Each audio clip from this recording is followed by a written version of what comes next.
welcome back. I feel like I need to stand here like Kreese. If you don't watch Cobra Kai, well, you should. We watched it tonight. No Mercy. So it's the first No Mercy magnet of the season. Feels appropriate, as does the Panic Index panic face. So this is accurate. This is real. This is the thing that happened. Now, keeping in mind, the Canucks did rest most of their regulars for this game, right? That being said, I talked during the preseason about, well, you got to take positives. Okay.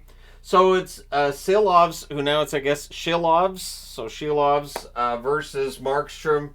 Good early back and forth. Kadri has a rush chance that saved. Ratu had a shot that was blocked. No good looks early, I thought, for either team. That was going to change. Joshua was slow to exit the ice. He stayed in the game, and at 2:25, Osterley. It goes in off the skate of Jet Wu and into the net. That's as close as a Canuck came to scoring tonight. Power play then for the Flames after, because why not? They cycle early. Lindholm fires one wide. Joshua clears it out. The next Lindholm chance was held.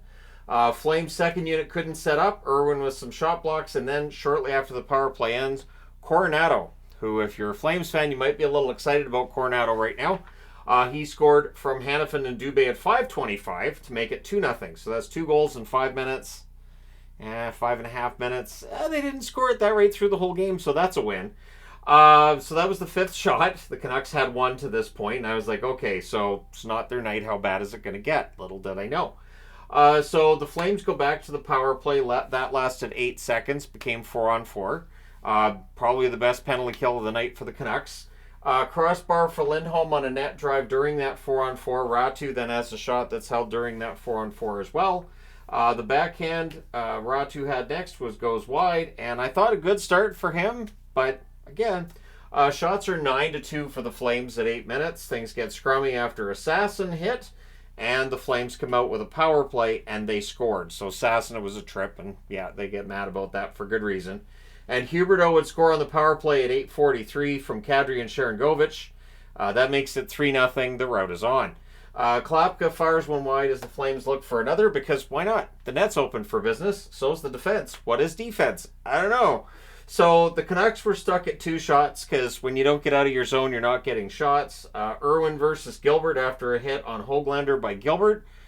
Both teams with some questionable hits in this one. We'll come back to that.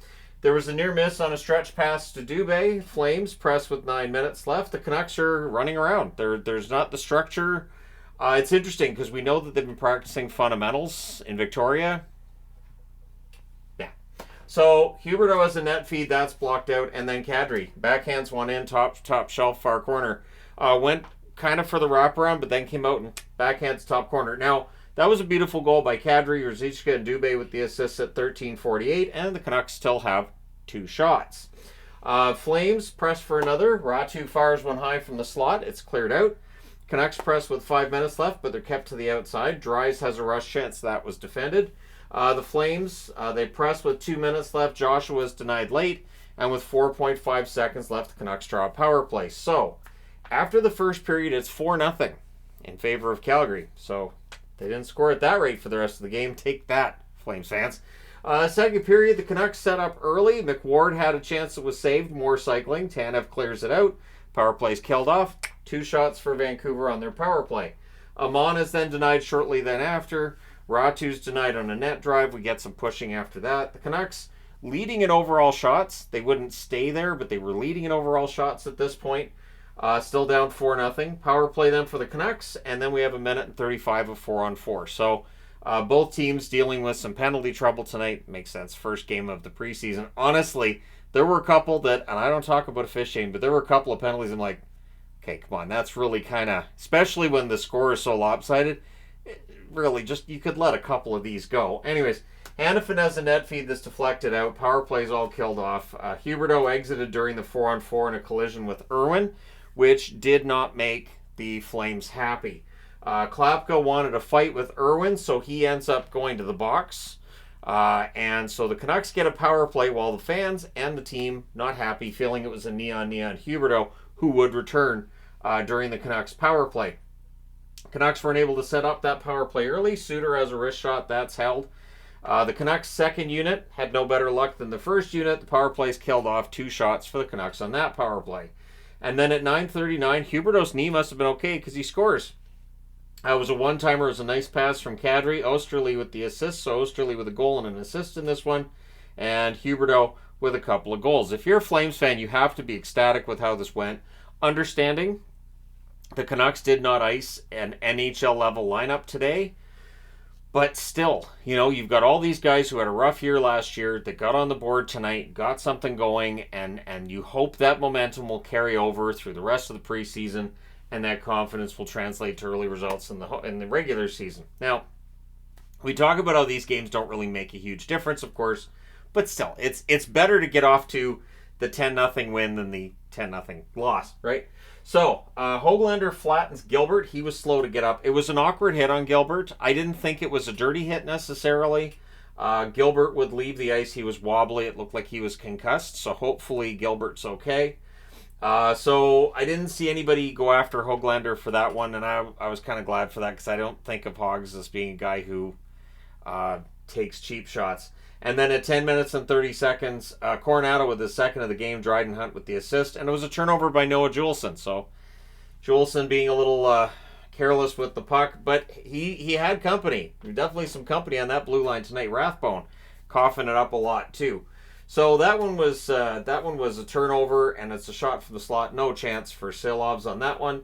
Flames press for another. They get it at 11:42. It's fired from the point. It's Hanifin from Anderson and Klapka. So Klapka on the board. Based on what I saw there on the ice, I think he's about 8'6".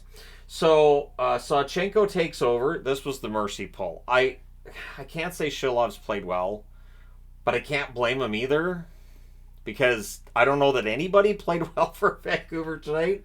So that's 7 goals on 18 shots. All right. Okay, so the Canucks press. The Flames block and clear. More pressure by the Canucks, but they're not hitting the net. Either they were firing it wide or the Flames are blocking because they have Chris Tanev. And since Tanev blocks everything, everybody else has to as well, or he gives you one of these. So Studnicka's denied in the final minute, but after 2 periods, it's 7-0. So all that's left now is me questioning, all right, so I've got the no mercy magnet up. Do I need they're great?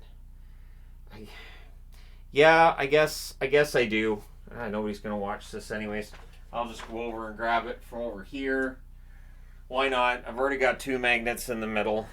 I might as well put this one up. So there's a lot of debuting magnets here, so they're great. This is the Tony the Tiger because the goaltender got a shutout, even though Dansk starts the 3rd period. Spoiler alert on the shutout, right? So early jump for the Flames, because why not? Studnicka, he was denied on a rush. The next chance was held, so Jack had a decent game. And I don't know how to say people had decent games when they get destroyed like this. Power play for Calgary, that was their 5th, and they score on it. It takes 11 seconds. Connor Zary. So we've talked about Coronado. Zary's another one that, of course, Calgary would like to see in the lineup and see scoring. So he gets on the board from Ruzicka and Hanifin at 1:25. Flames look for another, and they would get it. At 4:22, it's Ben Jones. I've written out his full name because if I put B. Jones, I'm going to say Blair. It's not Blair, it's Ben. Coronado with the assist there. So Coronado had a big game. It's a turnover. It's buried because turnovers lethal today. And then the crowd starts, we want 10 chants, which would continue for certain periods of time until they'd get there. So Jones's net feed gets blocked. The Flames press at 7.5 minutes. Things get pushy on a hold by Sawchenko. Canucks come out of that with a power play. The Flames clear. They don't let them set up. And they killed it off. The Canucks now at 0 for 5 in this game. So their power play, not very good. Their penalty kill, not very good. It feels like early last season. Again, I know none of the regulars were in the lineup for the most part. The Flames had more veterans in their lineup. It makes sense, but still. Flames get a power play. Canucks don't let them set up. They clear it out twice. Dubé's denied. Sawchenko holds. The Flames cycled late, and then right after the power play came to an end, Coronado gets the hat trick. He scores from Dubé and Ruzicka at 12:23. So hat trick, and then the Flames press with 4.5 minutes left. Honestly, the Canucks had a fat load of nothing going on after that. It was just, this was a mess. The final score is 10-0. You've got your no mercy magnet. You've got your panic magnet, meaning Canucks panic, and Tony the Tiger. So Right here, Travis Green, is it time to call him in for a bag skate tomorrow? And I put up here just blank played well. I heard that, and I have to say my favorite moment watching this, again, Canucks announcers, is Dave Tomlinson saying that Hoaglanders played well if you don't look at the score, and Shorthouse finding that kind of funny. So it's a rough start for the Canucks, but I have to say, and I've said this before, if you're gonna lose ugly. Just just go out there and just let them know it's not your night. For Canuck fans, the Canucks did you a favor at 13:48 of the first period. You could watch something else. There's all kinds of Halloween movies on TV right now, and all the on demand. There's all kinds of scary stuff there. This wasn't scary. It was just it was there wasn't any mercy in this game at all. Like, usually in the third period, you'll see a team with a huge lead, like, kind of sitting back. It's preseason. Why would you sit back? So the Flames had fun. The fans had fun. And honestly, I was on some level thinking, hey, if they at least get to 10, then we have something to talk about. And again, for the Canucks tomorrow, when you're getting into practicing and all this, it has to be tough now for the coaches because there's not really any positives to take out of this. Most of the guys who are going to play for Vancouver this year were not in this game. So I guess you just throw it away. And if you're the Flames, you take a look at this score. You look at the fact Huberdeau gets a couple, Coronado with the hat trick, Dubé had some assists, Hanifin with a goal and a couple helpers. This was a great game for Calgary top to bottom against a Canucks team that was seriously overmatched tonight. So I watch these games sometimes so that other people don't have to. That does happen. I've seen that in the comments with thanks for watching this game because I turned it off in the first period and I wasn't turning it back on. So your recap tells me I was right. So here we are. Let me know your thoughts in the comments section below as always. Don't forget to hit like and subscribe if you're browsing your way through. You just happened upon this video. I did not expect to have the No Mercy magnet on the board already. I did not expect that at all, but yeah, there was no mercy, none, no mercy tonight. Zip. And again, it's preseason. Why would there be? So we'll see if the Flames build on this, and we'll see if the Canucks learn from this, and what kind of cuts we see to their lineup once we get past. I would say after Wednesday's game, we'll probably see some cuts for the Canucks, but maybe Patrick Alvin will look at this result tonight and say, we'll make some cuts now. Who knows? We'll see. Let me know your thoughts in the comments section below as always. Don't forget to hit like and subscribe if you're browsing your way through. You just happened upon this video. Thank you guys so much for watching, for all your support. I will talk to you again soon.